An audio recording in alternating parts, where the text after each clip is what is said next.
Assalamualaikum warahmatullahi wabarakatuh. Perkenalkan, nama saya Tresya Agustiana dari Prodi D3 Keperawatan kelas A tingkat 1. Baiklah, di sini saya akan menjelaskan sedikit tentang materi kerangka referensi studi anatomi dari mata kuliah Ilmu Biomedik Dasar. Baiklah, di sini sebelumnya saya ingin bertanya, apa sih itu anatomi? Anatomi adalah ilmu pengetahuan yang mempelajari struktur dan fungsi tubuh manusia.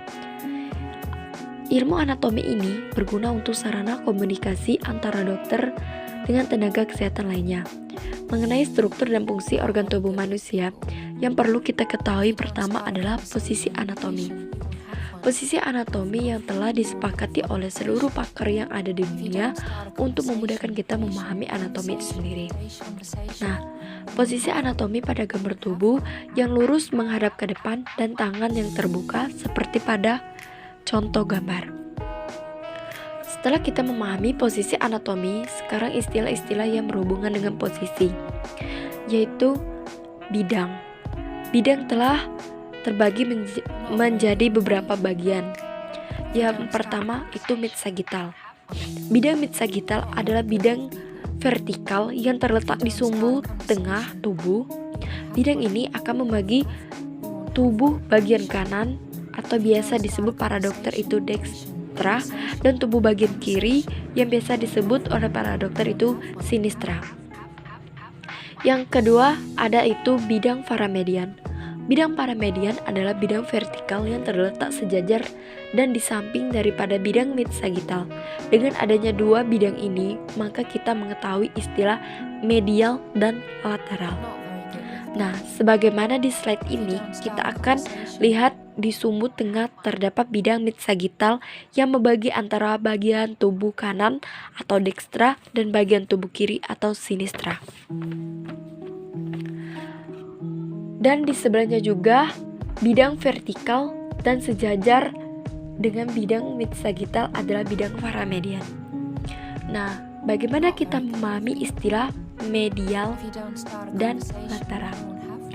Jadi, definisinya medial adalah posisi dari struktur tubuh yang terletak lebih dekat dengan mid-sagittal daripada struktur tubuh yang lainnya. Kemudian, lateral. Apa itu lateral? Lateral adalah posisi struktur tubuh yang letaknya lebih menjauhi sumbu tengah tubuh dibandingkan struktur tubuh membanding atau tubuh lainnya. Yang ketiga adalah bidang koronal. Bidang koronal adalah bidang vertikal yang tegak lurus terhadap bidang mid-sagittal dan bidang paramedian. Bidang koronal membagi tubuh menjadi dua, yaitu anterior atau biasa disebut tubuh bagian depan dan posterior tubuh bagian belakang. Yang keempat itu ada bidang horizontal atau transversal. Adalah bidang hayal yang memotong tegak lurus terhadap bidang mid-sagittal. Bidang paramedian dan bidang koronal. Dengan adanya bidang transversal atau bidang horizontal ini, maka bagian tubuh kita akan terbagi menjadi bagian atas dan bagian bawah, yang biasa disebut itu superior dan inferior. Baiklah, pada gambar ini kita bisa lihat bahwasanya bidang mid-sagittal di bagian tengah, kemudian ada bidang paramedian yang daerahnya itu lebih ke lateral dibandingkan bidang mid-sagittal. Kemudian ada bidang koronal. Bidang koronal dia di bidang vertikal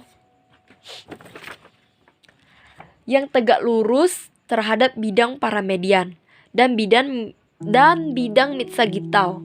Sedangkan ada satu lagi bidang transversal atau bidang horizontal, yakni adalah bidang yang memotong antara mid-sagittal, kemudian koronal dan paramedian. Nah, dari gambar ini teman-teman bisa membayangkan bagian bidang-bidang hayalan tersebut.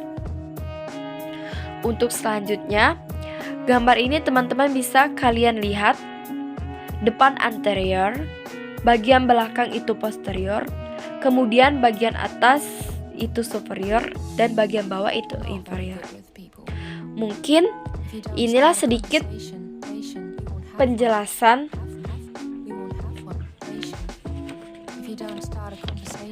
tentang materi kerangka referensi studi anatomi. Sekian, terima kasih. Wassalamualaikum warahmatullahi wabarakatuh.